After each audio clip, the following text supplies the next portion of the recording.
I'm Kim Brimmer, your host today for another edition of Bovine News, keeping you up to date on the cattle industry's latest in technology, management, genetics, and more. As inbreeding levels continue to rise, more producers are looking to crossbreeding to create genetic diversity in their herds. There are many ways to achieve the hybrid vigor that crossbreeding offers, and today we'll hear from two producers who use two different methods to achieve the same goal through their respective crossbreeding programs.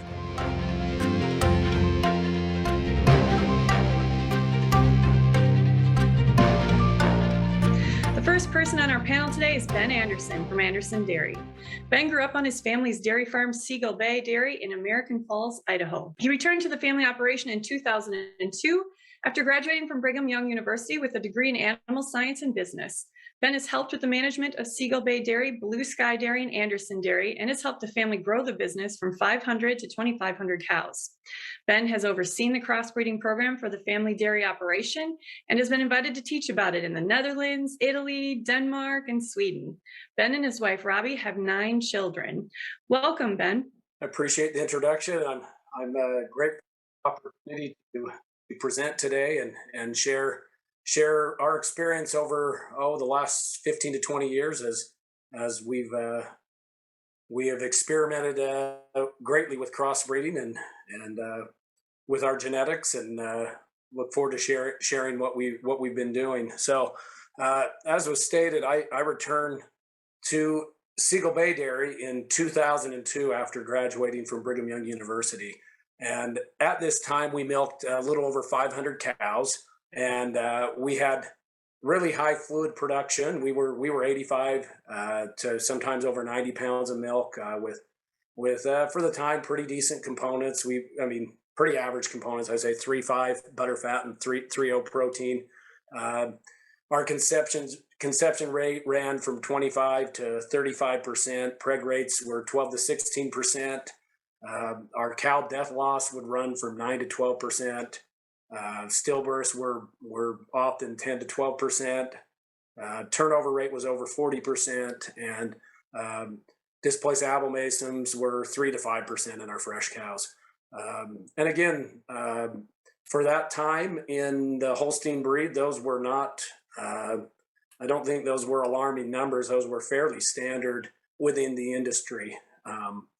And as we were looking at this, we just thought, things have to be better. In fact, it was my father, Alan, who's been doing this his whole life and remembered the days when they had cows who would get pregnant, and it wasn't such a struggle to get cows pregnant and to keep them alive, and just thought there could be a better way. And so we started looking at opportunities, and he had seen, he had begun hearing some things of other dairymen who were crossbreeding, and we had actually bought, in 2003, we purchased some Jersey Holstein crosses and began milking them and found them to be pretty good little cows, and they were pretty fertile and healthy, and they were staying in the herd. And so we also began using some Jersey semen on our Holsteins and just started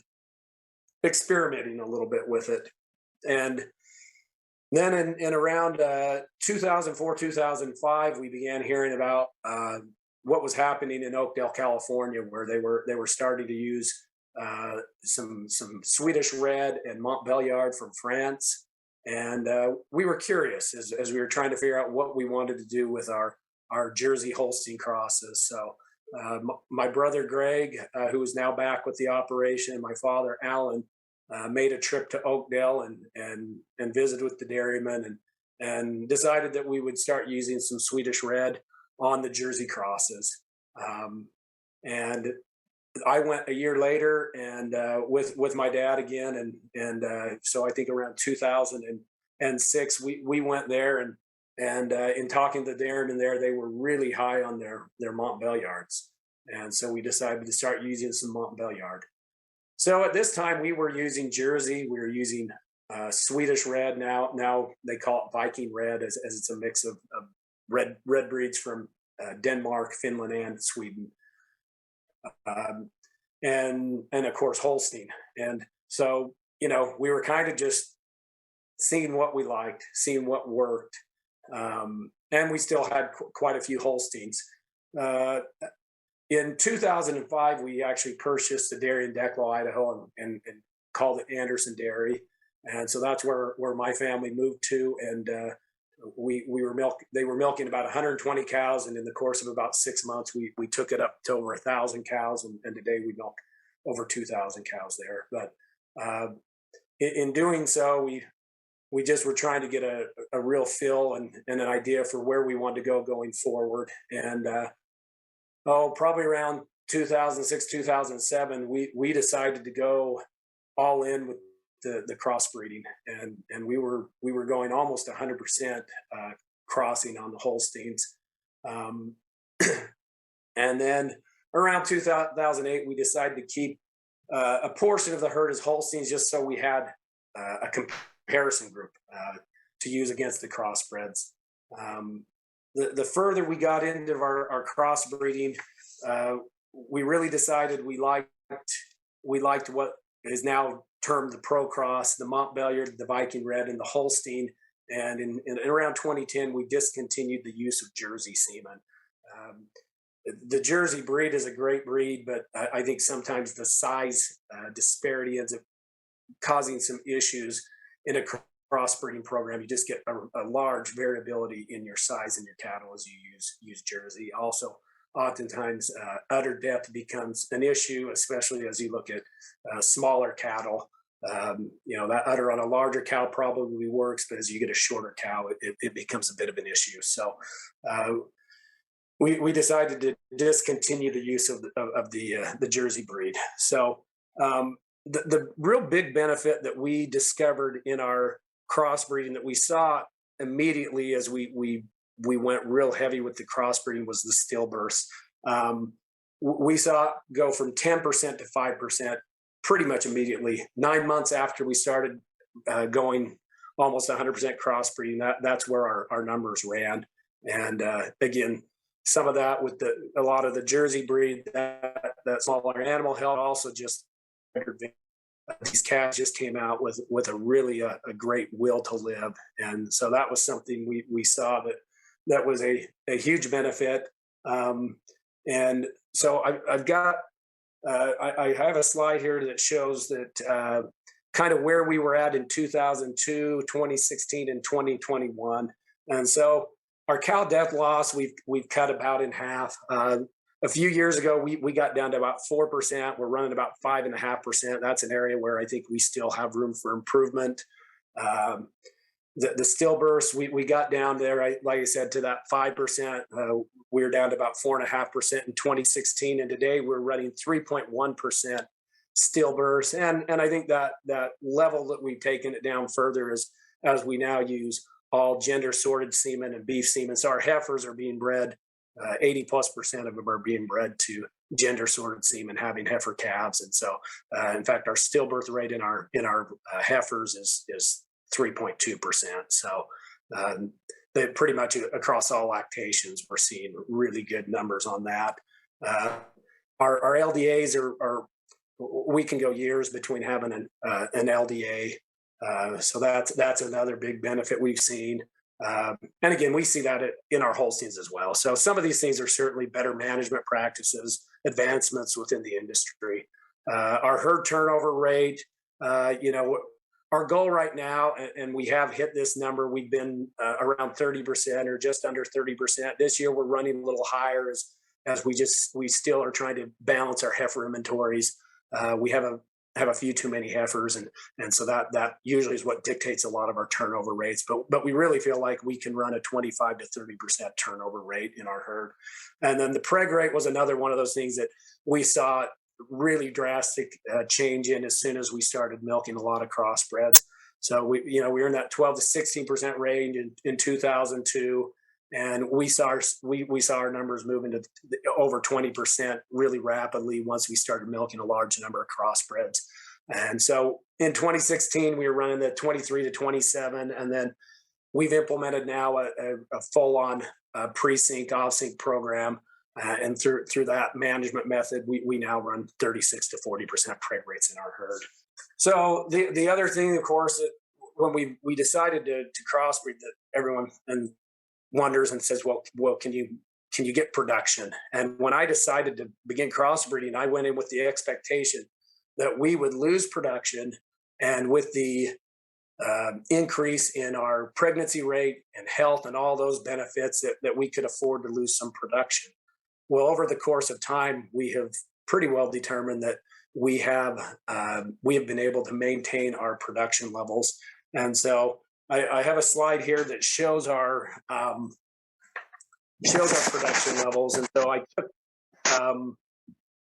the last 15 months, and I don't, not every herd test do I do this, but every little bit I will actually break out a comparison between the Holsteins and the crosses, just to see how they're doing. And as you can see on this slide, over these 5 different tests that I pulled out, the milk production is pretty much identical. It's 83.3 and 83. I took it out to the 100 to 83.36 on the Procross, just to show how close it is. Energy corrected milk, 93.7 on the Holsteins and 94.1 on the Procross.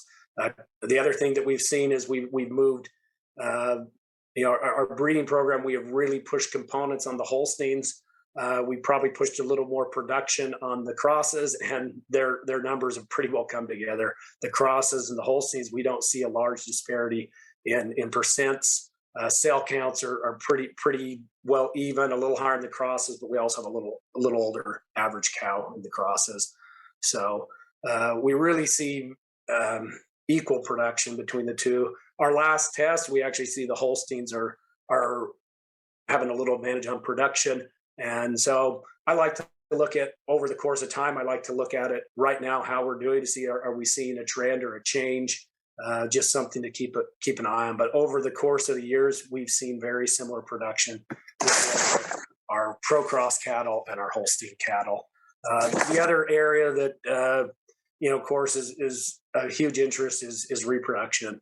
And so I did the same thing. When I break out my comparisons, I look at conception rate and pregnancy rate. So over the last 15 months, those last 5 test dates, I ran the conception rate and the pregnancy rates, and the Holsteins run a 46.4% conception rate, the Procross a 53.9, pregnancy rate 33.6 on the Holstein, and a 41 on the Procross. So a pretty significant advantage with the crosses. But what we do see is the Holsteins, today's Holstein can reproduce. The breeding's been put to that, as well as I think these synchronization programs obviously have had a huge effect on reproduction in general. But definitely there's a pretty good advantage on the crosses. And also for our breeding program, we are in the milk cows, we're about 75% beef semen and about 25% sex semen. There's no conventional dairy semen being used. The beef semen is conventional. I should say no conventional dairy. So over the course, and then as we look at just October, again, we see pretty similar spread on that conception. Just one other little slide here. In 2019, I took a comparison of our herd on dry matter intakes. I'd seen the Procross information from the University of Minnesota, and I believe if I remember right, it was a 6 or 8% improvement in feed efficiency is what they had seen in their research on the Procross versus the Holstein. So I just wanted to see what those numbers ran. And so at this time I had a whole pen of just Holsteins. And so on this slide, it breaks down the makeup of that pen of Holsteins, and the makeup of the rest of the herd was pretty similar in its breakout of first, second, and third plus lactation. So I thought it was a fairly good comparison. And what we saw is a 4-pound difference in dry matter intakes in our Holsteins and our crosses. And again, our production is pretty well even on those two groups. So I think the research that the University of Minnesota has done on that, our little study there of 2 weeks lines up with that. And again, like I said, it's not saying that this is a great science study that I did, but just kind of reaffirming what we're seeing out of the University of Minnesota. So I guess in summary, what we've seen is we see similar production between the Holsteins and the Procross cows. We see an improvement in reproductive efficiency for the Procross cows. decreased death loss and stillbirths. Although I guess I need to break those down. I think that is no longer the advantage isn't near as big as it was 15, 20 years ago, as there's been great progress made within the Holstein breed. Also with all of these other factors with reproduction, death loss, stillbirths,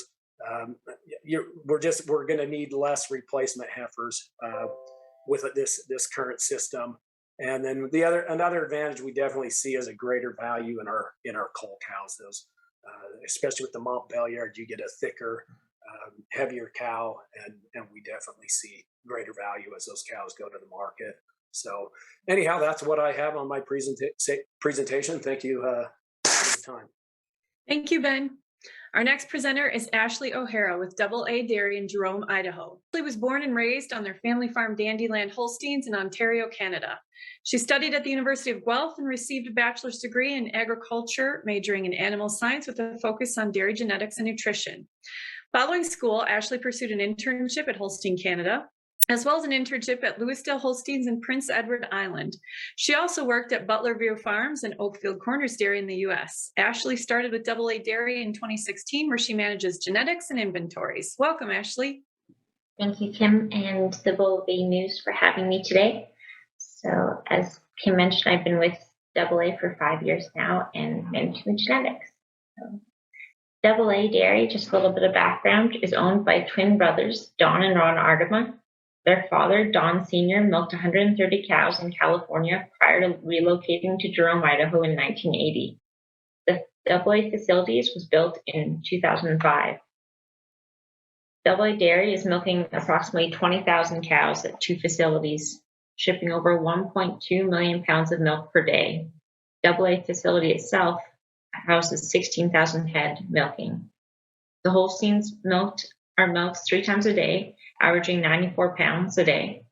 Jerseys are milked 2 times a day, averaging 67 pounds a day. We have 4 double 50 rapid exit parallel parlors. Parlor 1 and 2 are for the main milking herd.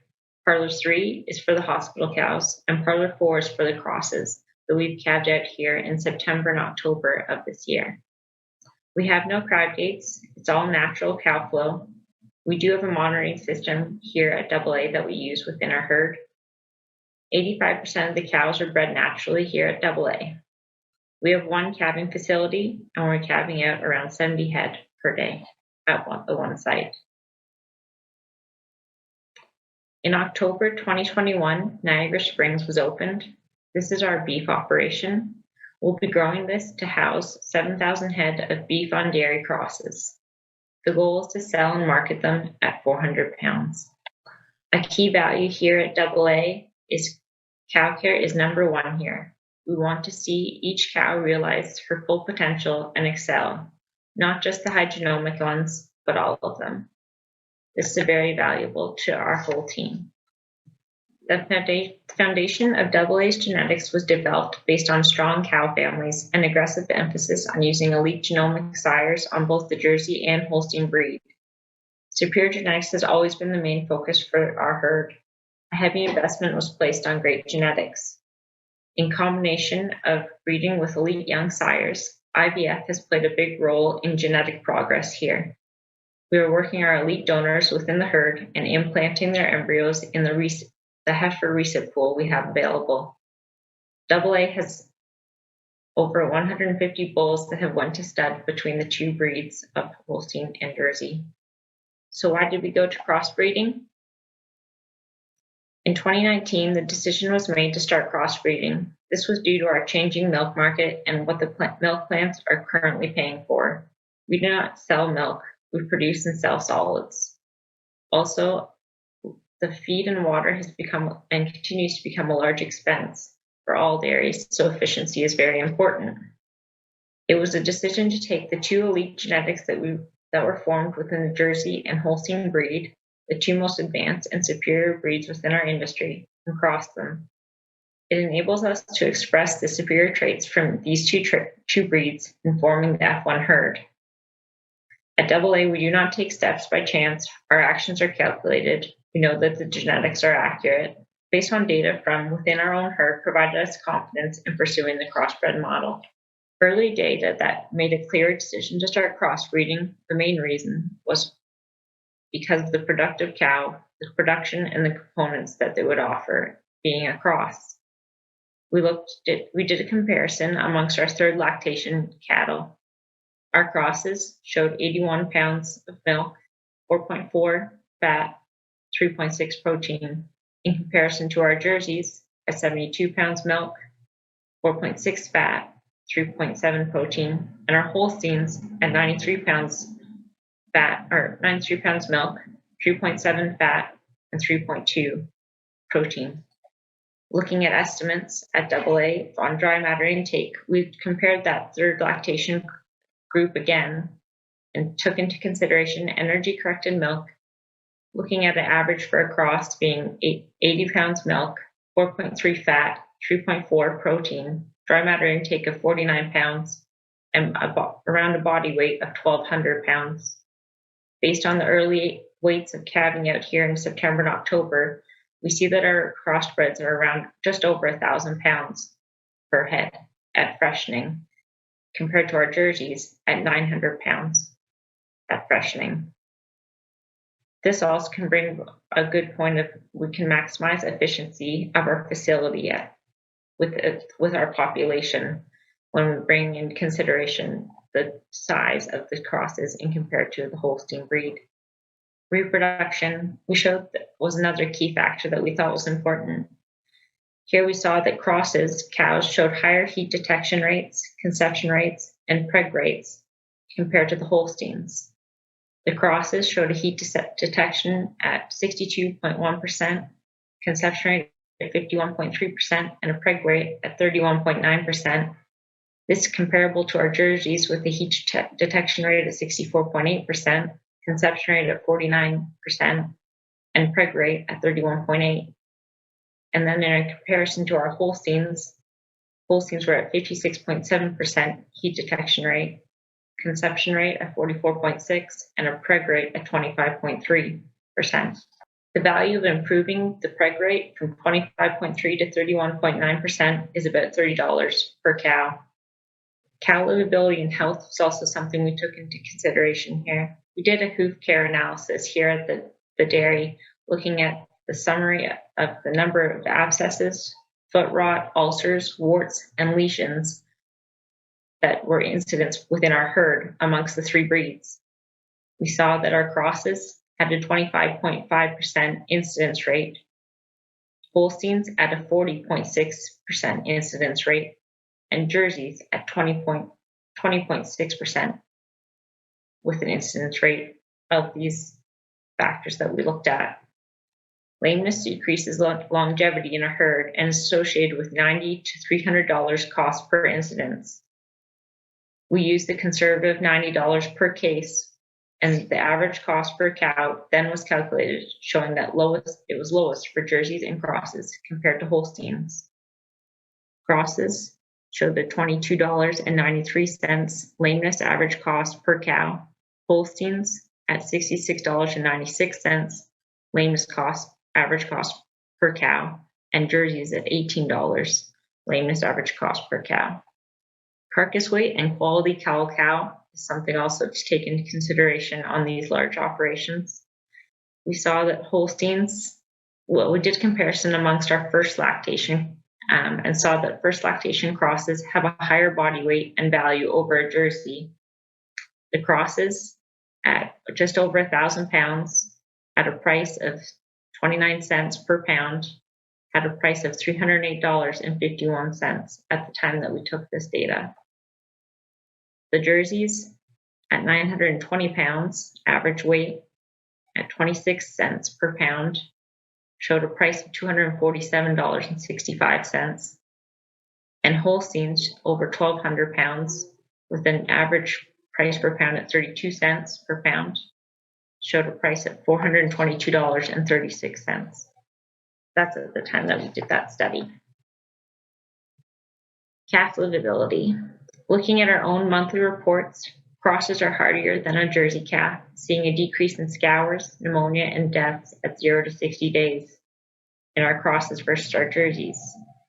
We also saw that birth weights were much higher in comparison to our jerseys on the crossbreds. Our crosses showing at 72 pounds at birth weight on average in comparison to jerseys at 54 pounds birth weight and Holsteins at 81 pounds at birth weight. We also do a completion rate analysis within our herd. This is an evaluation identifying the success rate from birth to first lactation and freshening amongst the 3 breeds. With 2 analysis on completion rates, we have seen that crosses rank highest in completion. Beef calf value has become very important within our own industry here in the dairy. We saw that Holsteins crossed with beef had an average female average weight born at 83 pounds, males at 92 pounds, and overall average birth weight for those calves at 87 pounds. Jerseys crossed with the beef, females averaging at 68 pounds, males at 75 pounds, with an overall average at 72 pounds, and a cross or F1 crossed to a beef, showing that the female average was 72 pounds, male average weight, birth weight was 78 pounds, and overall average at 75 pounds. The F1 genetic line that we are developing will be a continued breed of its own. We will maintain heterosis by continuing to breed from our 2 dominant breeds, Holstein and Jersey. The 2 populations we will maintain slightly here to produce our F1 bull lineup, therefore continuing to maximize genetic progress within the F1 breed. The bulls will be maintained in the 60 to 40% BPR range, maintaining the ideal cross F1. This will enable us to maximize performance within our herd. We are now collecting bulls from our own herd with ST, doing the collection. We have teamed up with ST as they did see the vision and future of crossbreeding. The bulls that we are collecting have a line now called Stamina. The sire lineup that we're producing for our current herd is to meet the desires for our current market, but also focus on the future desires of the market. This is taking into consideration fold and A2A2. We have genomic sampled over 5,000 crossbred cows and heifers, the F1s, at our facility. Currently, we run all genetic evaluations on a Jersey base to compare sires and donors. We have started to cap out F2s and genomic test them as well. This will enable us to evaluate the herd on a crossbred population of their own. Amongst a breed of their own, we will eventually not compare them to Holsteins or the Jersey base. Heifer and conception and bull fertility, looking at our crossbred bulls that we're currently collecting from, we have 14 bulls we're collecting from, we've showed that conception rate is around 56% on sex semen. This shows desirable increase in fertility in our heifers, but also great fertility within the F1 bulls themselves. We partner with ST as this has opened doors for us to further analyze data and genetic advancement. We're taking into consideration the breed composition of each animal and analyzing the genes that the population inherits from each breed. Also, the main reason was the people. ST has established a phenomenal team that provides value to every aspect of the dairy industry, and we look forward to seeing to increase the value of the quality of the bulls that we are collecting from. And I really appreciate you all having me today. Thank you so much. Thank you, Ashley. So a few questions for the 2 of you. And Ashley, I think you just touched on it a little bit as you were wrapping up. Crossbreeding develops these great F1 crosses, but the biggest question is always, what genetics do you use on those F1 crosses to continue the heterosis effect and genetic gain? So how did you overcome the challenges? I think, Ashley, you talked about you breed from your 2 dominant breeds, and that was how you developed them. How about Ben? Well, our biggest thing is by continuing with 3 breeds, we're able to maintain a high level of hybrid vigor heterosis. And so I think that becomes a question for a lot of people is, I think especially as the predominant crossing program is Jersey and Holstein. And so that's where we started as well. But I think the frustration many run into is trying to find a 3rd breed to work in that situation. The advantage of 3 breeds is just being able to maintain high levels of hybrid vigor. that's something we believe strongly in crossbreeding. We looked at 15 years ago towards this idea of having a Jersey Holstein cross, and at that time there wasn't much available. And again, our concern was how to maintain hybrid vigor. I think it's really interesting what Ashley and her team is doing. I look forward to seeing more of what happens there. But yeah, we maintain it by using 3 breeds. We find those 3 breeds, the Montbeliard, the Viking, and the Holstein. We really end up getting an animal that, size-wise that fits for us, and we're really happy with. I think Jersey, the biggest issue with Jersey becomes that variation in size. And so I think the idea, I think it has a lot to offer. And so this idea of combining a Jersey and a Holstein and forming a breed, I think that's something that definitely has validity. Ashley, anything to add? How did you overcome the challenge? I guess as you mentioned, we discussed it in my presentation, but we feel that by doing or breeding the F1s to our F1 sires, this will enable us to implement it for breeds to follow, or for generations to follow, rather. The F1 bulls we will collect and continue to work within our breed or within our herd and gain that heterosis. And it enables us to continue to focus on traits that are most desirable to us and economically beneficial to our herd. We did feel that by continuing this line, we're not losing any value within a generation. And I know that Ben may be able to speak on this behalf, but just our thoughts were, if we were breeding the F1 to a breed such as the Montbeliard or the Pro Cross, that we may lose within we may gain in that generation fertility and longevity, but may lack a little bit of milk and CFP. Now Ben did share that they were able to maintain that. Our thoughts with continuing with the F1 was we will not compromise the production value and we are focused on, but also continue to have those health traits that we're looking for. So that was just our thoughts there. One of our more popular recent webinars focused on inbreeding.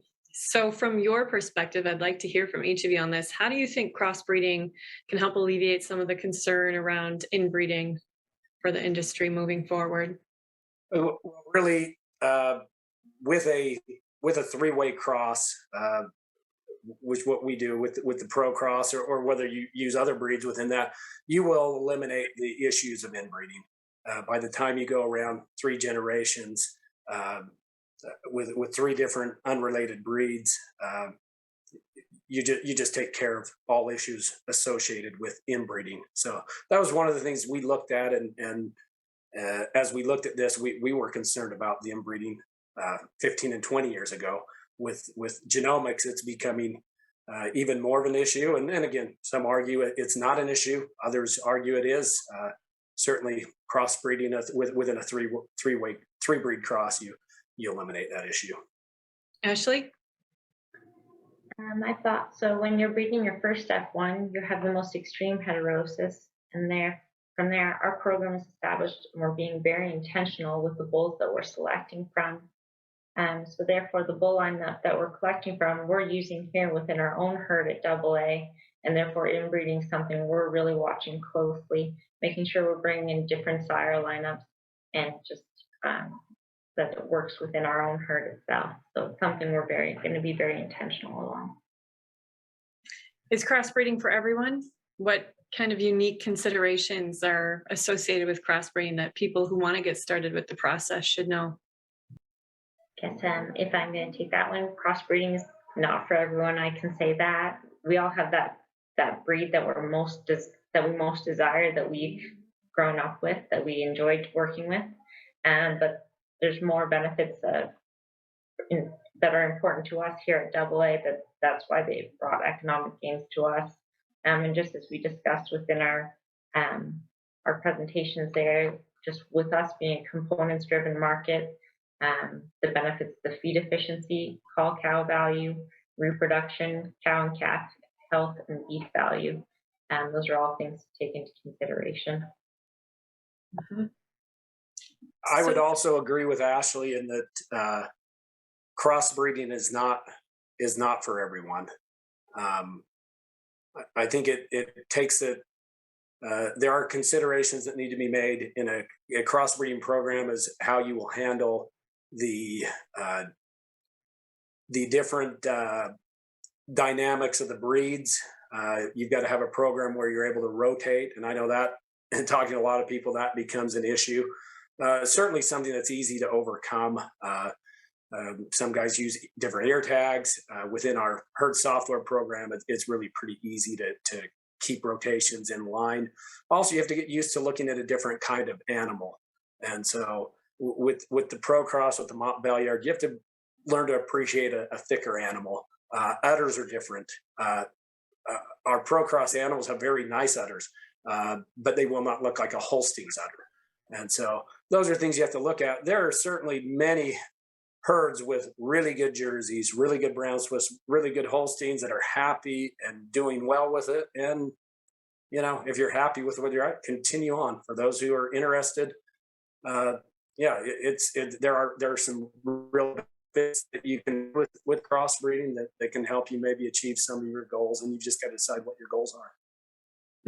well said. Sometimes it's about retraining our eyes a little bit. So looking back on your time using crossbreeding in your herds, are there things you wish you would have done differently or known about sooner?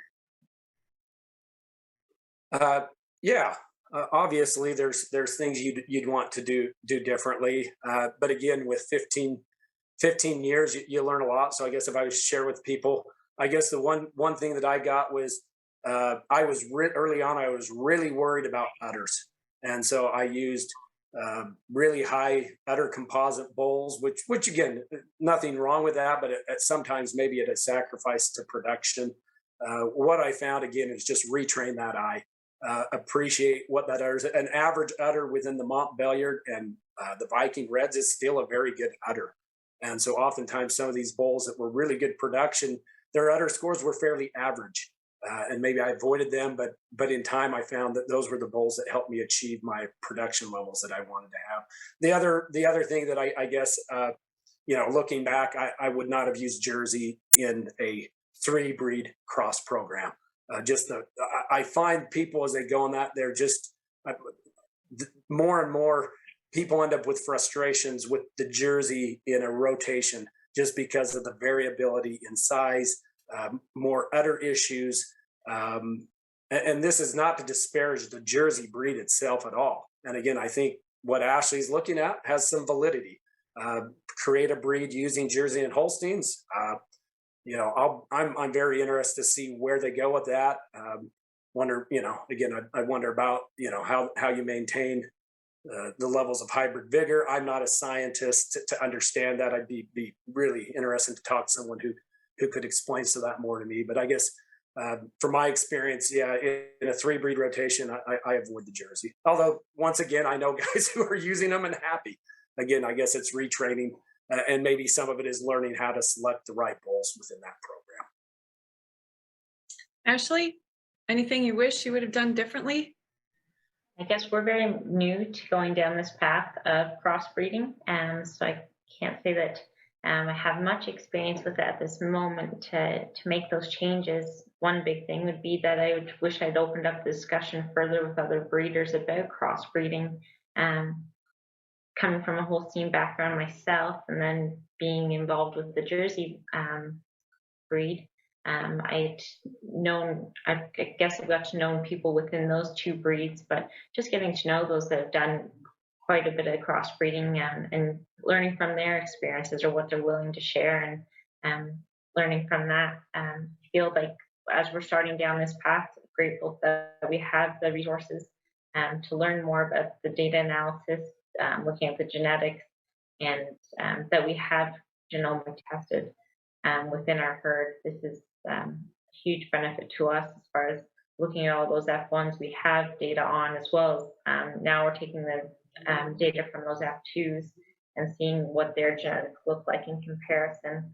So we'll get to see how heterosis, as Ben has said, does come into play with those generations to come. So I feel that we're in the beginning stages of this, but we have a plan in place that will allow us to watch the progress or where we need to work on. So excited for that.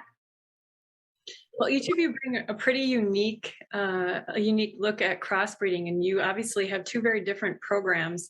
If someone is considering crossbreeding, how should they go about deciding on the right breed to use in their crossbreeding program? What are the parameters that they should look at first? Well, I guess I would say, first of all, what are your goals? What are you trying to accomplish?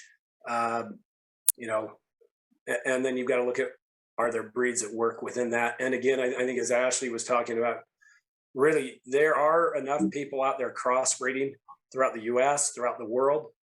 Make a trip, go visit those who are doing it, and look at what they're doing. I chose over time Pro Cross because I was able to go to California and see thousands of animals, and they had some data. And now with the University of Minnesota research, as far as crossbreeding goes, there is nothing as far as data that compares to the Pro Cross. With that being said, I'm not saying it's the only way to crossbreed. I've seen in visiting other herds, I've seen guys who are using Brown Swiss and Jersey and Holstein and are very happy. Guys that are using Fleckvy in their program, people using Jersey, using Ayrshire, and creating what they're looking for and having great success. So I think it's just about going out, asking questions, learning, keeping an open mind, and there's a lot to learn. I don't pretend to know everything there is to know about crossbreeding. I think there's still a lot to learn, but I like learning from others. Ashley? I have to echo what Ben said as far as like, what are your goals or what is the market that you're obligated to produce for within your area. In our situation, it was the components-driven market, so that's how we went down that line. And also with the genetics that we had within our herd, that's why we made those decisions to cross those two breeds. We felt that we had a solid foundation with the genomic tested animals we had here. The producer should probably consider also the availability of the present breed that they would like to work with. Does it have genetic advancement? Have they invested in that line? And is there a future or a steady pipeline of those bulls available?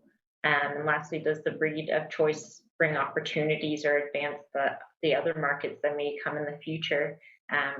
Our example is crossing our F1s to beef. We saw a higher birth weight in those cross calves, and we're going to be evaluating those calves as they reach 400 pounds to see their daily gains and what they have to offer. So just considerations of that or other markets and how your business will continue to grow and diversify. Well said. Well, my thanks to Ashley and Ben today for joining us and sharing their invaluable expertise and experience. Don't forget to subscribe to the Bova News channel on YouTube, find our Bova News podcast on your favorite listening platform, or find more information at bovanews.com. Thanks for tuning in with us today, and we'll see you next time on another edition of Bova News.